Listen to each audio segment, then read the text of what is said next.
Welcome to the Deep Dive.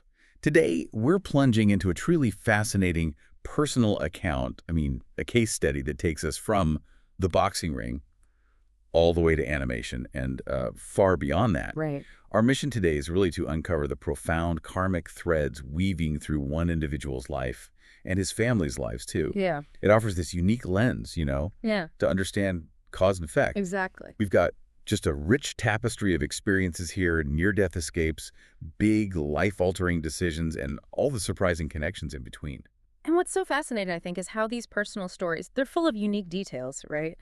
But they become like a roadmap for understanding how karma works. Those intricate workings. Yeah. Not just what happened, but digging into the why it happened and, well, the deeper implications for how we actually live our lives. This deep dive should really highlight that interconnectedness, actions, intentions, outcomes. Both in this life and potentially beyond. Precisely, both in this life and beyond. Absolutely. Yeah. And our main subject, this man who describes himself as an ubasak, as a lay devotee, right? Yeah. A committed lay follower. Yes, a lay follower deeply committed to the teachings. He's currently creating, get this, world-class animation. Which, for me, is just an incredible jump from his past as a boxer. Okay, let's unpack this journey. Let's start with his own extraordinary path. Let's do it. So we begin with his life. It's like a series of really dramatic events he barely survived right from the very beginning. Even before birth, his mother, apparently feeling she already had enough children, tried to terminate the pregnancy. She used something called driving medicine, some kind of strong traditional stuff, Yes, likely a potent herbal concoction. and strenuous physical activity, like spinning really hard while making dough. Yeah. But despite all that, he survived. Remarkable resilience, even then. It really makes you wonder what protective forces might have been at play, doesn't it? It does. Then, fast forward to age 5, another terrifying close call. He was just sitting in an empty cart. And his older brother and a friend, kids being reckless, they pushed it really fast down a paved road and then just let go. Oh, wow. The cart just careened across the road, flipped over, rolled down this significant embankment, and left him unconscious. But again, he survived. Incredible, defying the odds again. And then, age 14, another serious injury. This time during a takra game that's like volleyball, but with your feet. That's right, a popular sport in Southeast Asia. He kicked the ball super high, looked beautiful in the air, apparently. But the landing, it went wrong. His left shoulder hit the ground first, Ouch. fractured his collarbone. But, you guessed it, he survived that too. It's truly remarkable. I mean, surviving so many close calls, what kind of powerful, counter karma could possibly allow for that kind of consistency? Exactly. What's going on there? Well, this pattern, these repeated close calls, especially starting so young, it traces back to a significant past life. Okay. Our narrator, in a past existence, was actually a frontline spearhead soldier. He fought for a king who later became a monk, a soldier. Interesting. Very brave, yes. But that life involved substantial panatibata. That's the term for killing karma, essentially the negative karma generated from taking a life. Okay. And that karma directly caused these near-death accidents in his current life. It's a direct consequence. But he did survive each time, so why? That's the crucial part, the merit he accumulated. Because later in that same past life, he followed his king and became a monk himself. He became a monk too, Yeah. following the king. Yes. And that act, that dedicated positive karma, was incredibly powerful. It acted like a profound shield, you could say. Yeah. It accumulated and reduced the impact of the negative killing karma, allowing him to escape death repeatedly. It literally altered the course of his destiny in this life. Well, okay, here's where it gets really interesting connecting to his boxing past. Because our narrator was drawn to strenuous sports, especially boxing. Makes sense given the soldier background. Right. At 15, he gets into the ring for the first time. His father, who was on the organizing committee for a village boxing event, kind of spurred him on. He got the ring name Sak Noi Luke Ban Nong Faisik, which means Little Sak from Nong Faisik village. Okay. And his fighting style, pure aggression. He described himself as Luik. Ah, Lulik, all out attack. Go, go, go. Exactly. Just relentless, pushing forward constantly in the first 3 rounds, only thinking about knocking the other guy out. Typical beginner's mistake, maybe. Burning out too fast. Totally. He dominated early on, even knocked his opponent down for an 8 count. He probably would have won if it was a 3-round fight, but he didn't realize it was 5 rounds. Oh, no. So 4th and 5th rounds, he's completely exhausted from that initial effort. He just got pummeled taken down, and ended up losing by just a narrow points margin. Oof.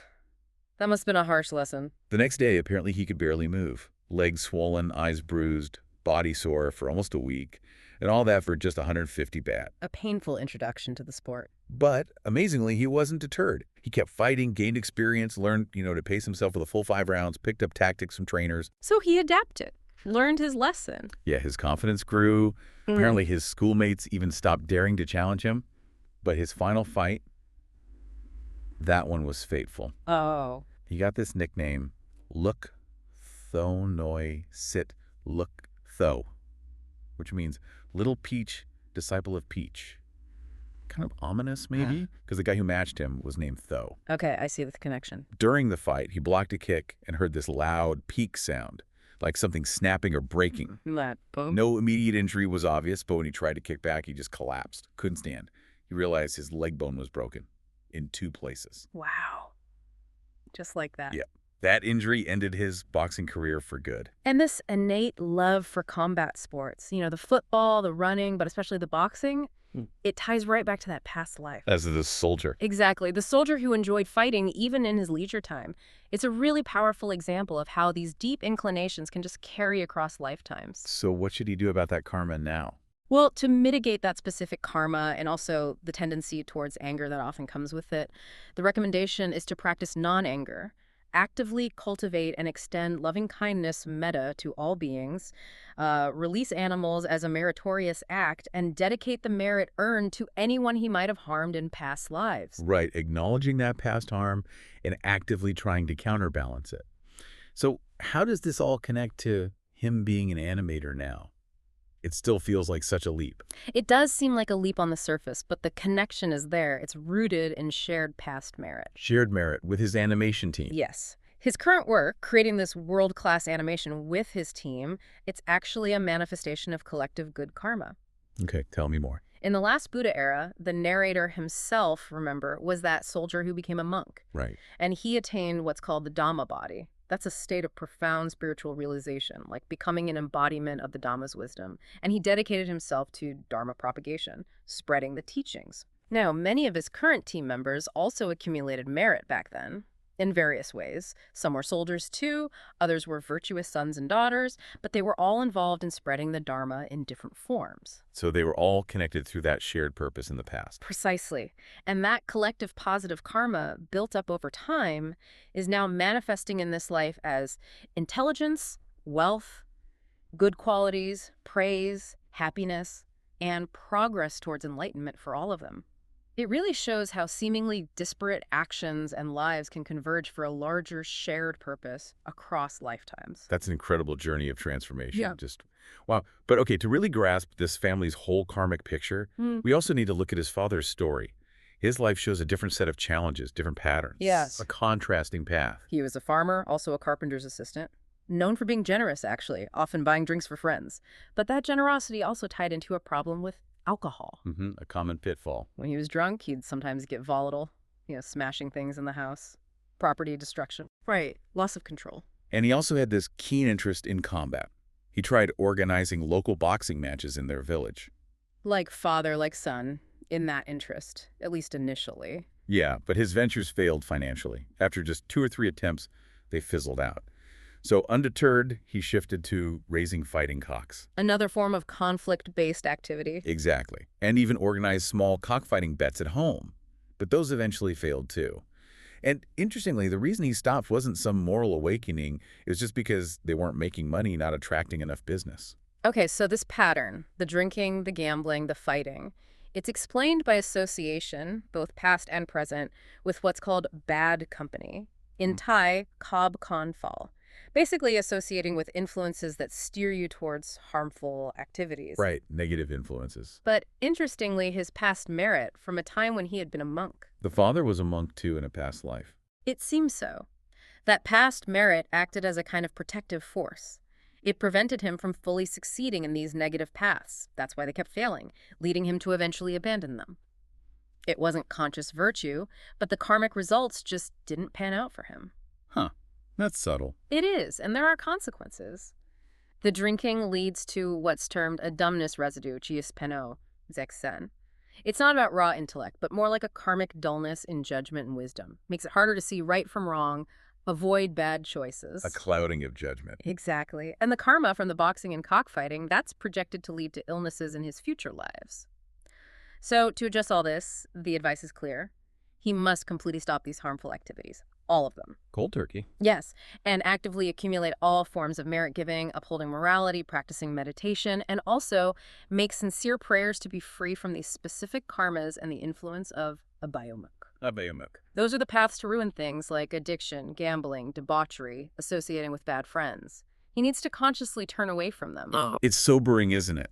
That even just passively enjoying aggression or hanging out with the wrong crowd can set these future consequences in motion. It absolutely is. Actions and even associations have weight. And his father also faced some pretty significant health and psychological issues later on. Yes, the karma manifesting physically and mentally. One night, he just went to sleep fine, woke up the next morning, both legs completely numb, paralyzed for 3 days, couldn't walk at all. Wow, suddenly like that. Yeah.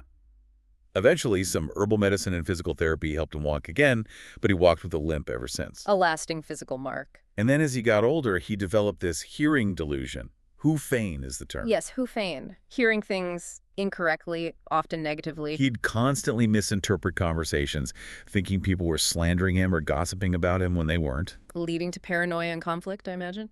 Exactly. Frequent disputes, sometimes escalating to lawsuits, needing the district chief to intervene, only to confirm he was imagining it all.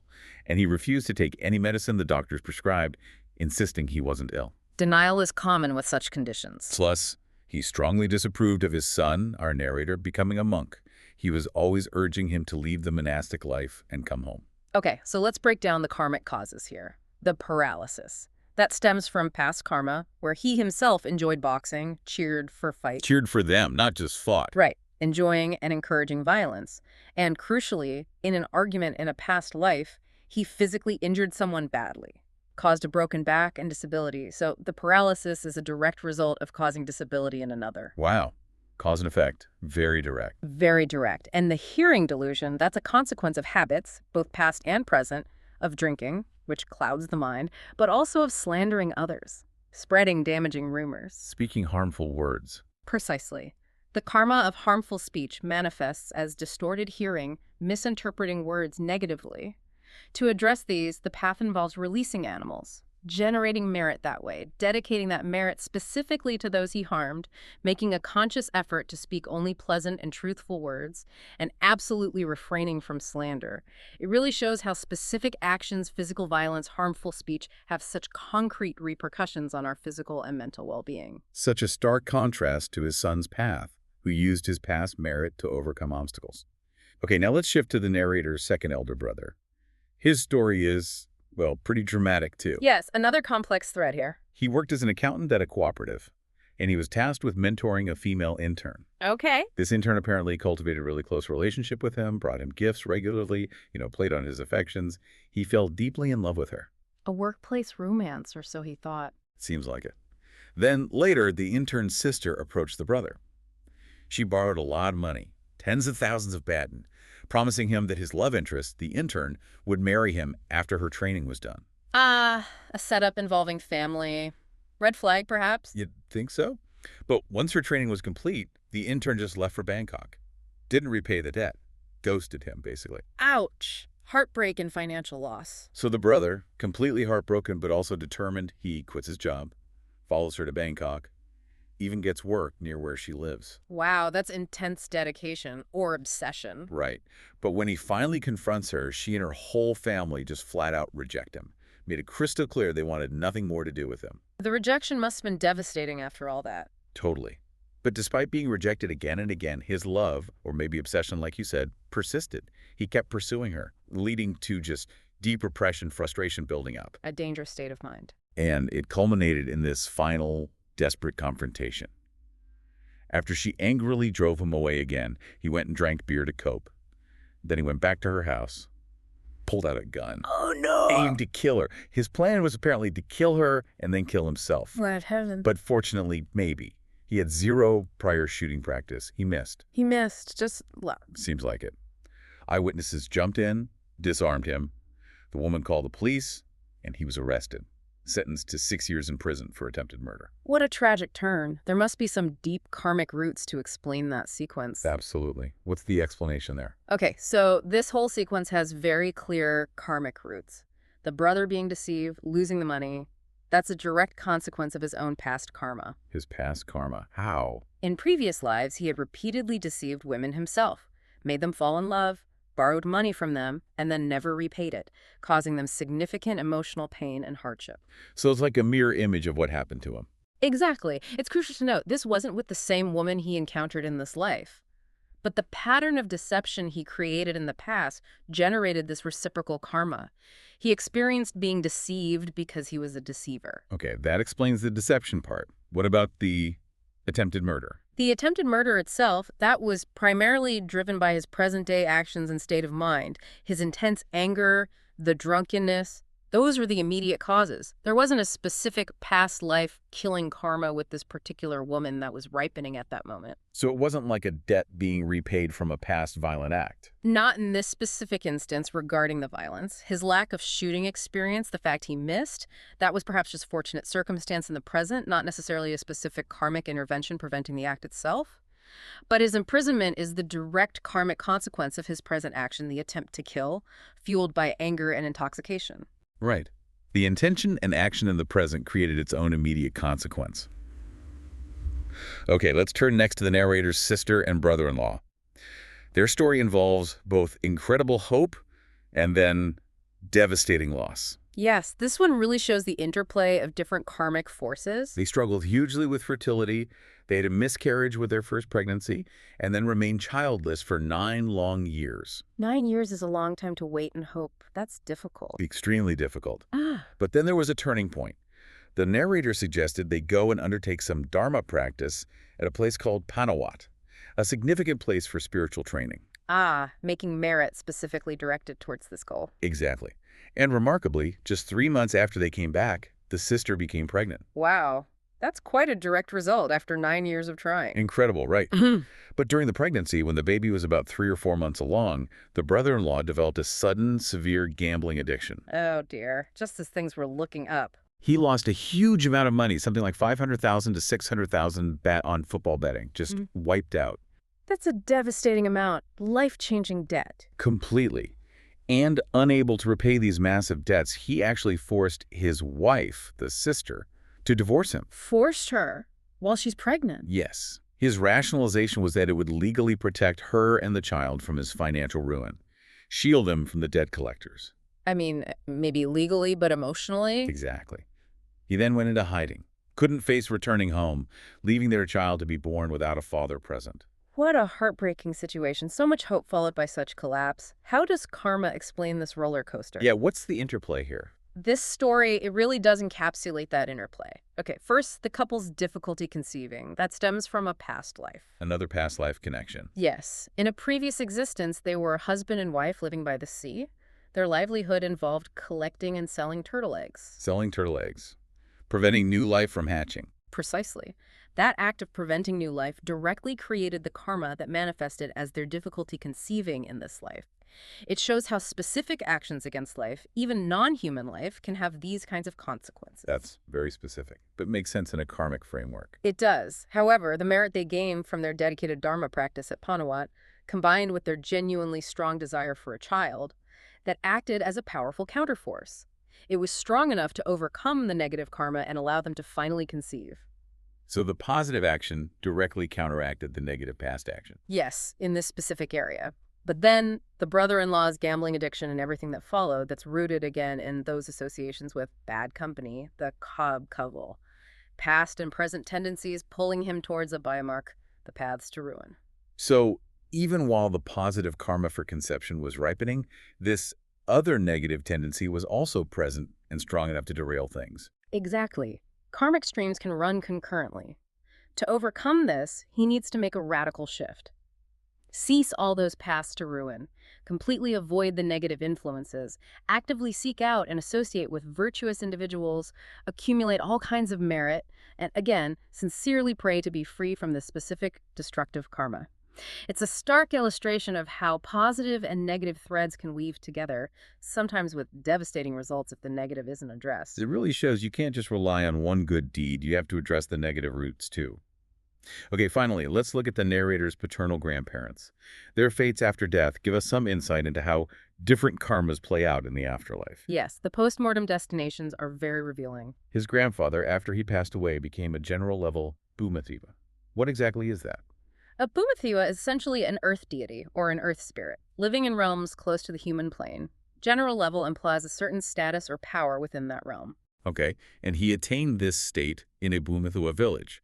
This was apparently due to the merit he accumulated through, sort of, traditional customs and practices. Yeah. Good deeds within his cultural context. Right. Merit from generosity, upholding traditions, maybe supporting the local temple, things like that. Even if not explicitly Buddhist practice, these acts still generate positive results. Interesting. And even though he apparently shared some of his sons, the narrator's father's, alcohol-related karma, these good deeds were strong enough to uplift him to that Bhumathiwa state. Correct. The positive karma outweighed the negative in determining his rebirth destination, at least initially, and when living relatives dedicated merit to him. Like through chanting or offerings. Yes, specific ceremonies to transfer merit. His condition improved in all aspects, his celestial wealth, comfort, radiance, etc., but he remained in that same Bhumathiwa realm. The merit improved his quality of life there, but didn't immediately shift him to a higher realm. Okay. Now, his grandmother. After she died, she also became a Bhumathiwa, but a lower-level one, and specifically of the Yak lineage. What does that mean? The Yak, or Yaksha lineage, often refers to a class of nature spirits that can sometimes be fierce or temperamental. Think ogres or certain types of powerful earth spirits. Becoming one is often attributed to karma related to anger or ill will mixed with some merit. And that fits. Her state was attributed specifically to her karma of anger. Exactly. Her habitual anger in life shaped her rebirth. But, like the grandfather, when merit was dedicated to her by the family, It helped her too. yes, it improved her condition in all aspects within that Yak Bhumathiwa state. She became more comfortable, perhaps less fierce, better off, but she also remained within her initial realm. So this illustrates a really critical point, doesn't it? While negative karmas, like, say, drinking or habitual anger, can lead to specific rebirths or states in the afterlife, positive actions, whether it's traditional good deeds done during life or merit dedicated by living relatives after death, can significantly improve the conditions within those realms. Precisely. It shows that our actions create this incredibly complex tapestry of outcomes. It's not always black and white. And even in the afterlife, compassion and merit extended from the living can still bring tangible comfort and upliftment to the departed. It highlights the nuance good deeds alleviate suffering, but they don't always instantly erase the core karmic seeds that led to a particular rebirth, unless those roots are fully addressed through insight and further purification. Wow. This has been just an extraordinarily detailed, intricate look into the karmic tapestry of one single family's life. It's quite something. It really is. From the animator's near-death experiences and his, well, remarkable transformation, to the struggles of his father, his brother, his sister, and even seeing the post-death states of his grandparents, we've really seen how actions, intentions, even just the company we keep, can ripple across lifetimes. Absolutely. The connections are undeniable when you look closely. It feels like a shortcut, almost, to being well-informed about just how profound the implications of our choices really are. Indeed. And if we connect this to the bigger picture, this family's story powerfully demonstrates something vital. While past karma absolutely shapes our present circumstances, we see that clearly. Yeah, we can't deny that influence. It doesn't condemn us. It's not a fixed destiny. There are always pathways to alleviate suffering and to build a brighter future through understanding these mechanisms, through ethical conduct, compassion, and, crucially, the active accumulation of merit. So understanding is key. Understanding is key. It really underscores that profound wisdom. Knowledge is most valuable when it's not just known, but understood and actually applied to our own lives. So thinking about application, what does this all mean for you listening right now? How might understanding these deep, often hidden karmic threads change the way you view your own daily choices? Even the small habits you cultivate, knowing that they could potentially ripple across lifetimes, shaping not just your present moment, but your future experiences, maybe even your state after this life ends. It certainly gives one pause for thought. Definitely something to mull over. Yeah. Until our next deep dive.